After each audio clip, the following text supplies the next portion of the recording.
Okay, let's be super sure that we don't confuse electric potential with potential difference. The equations look very much the same. In fact, they're exactly the same.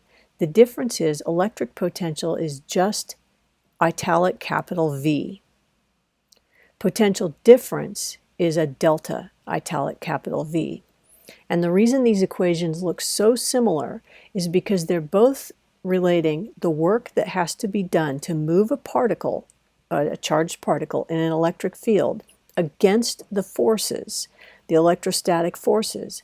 But the electric potential is always moving a charge from some reference point, and usually the reference point is either 0 or infinity, usually infinity, to some point in question divided by the magnitude of the charge.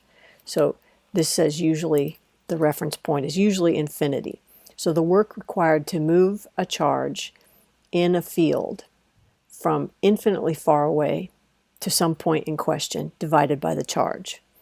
The potential difference, on the other hand, is the work that has to be done against the electric field. The force is caused by the electric field to move a charge between two random points, any two arbitrary points, divided by the charge. Okay, so important not to confuse these two. Plain capital V versus the delta V.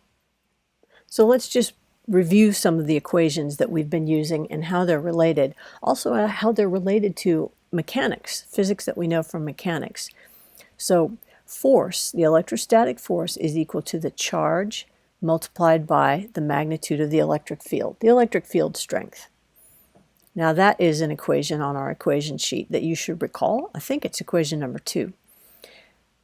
This one says that the electric potential energy is equal to the opposite of work. And that's true for any potential energy. It's equal to the opposite of the work done on the system to move something around against the potential energy.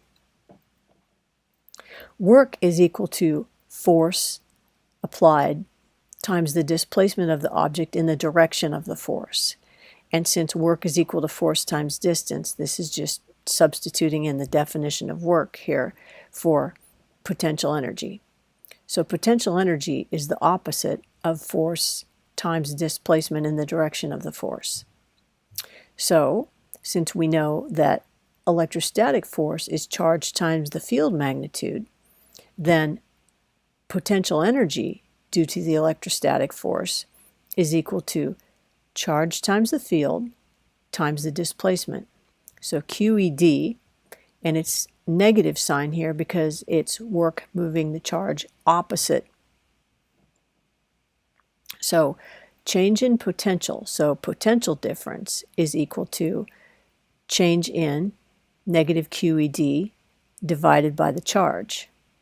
And change in potential is also equal to, therefore, negative field strength times displacement.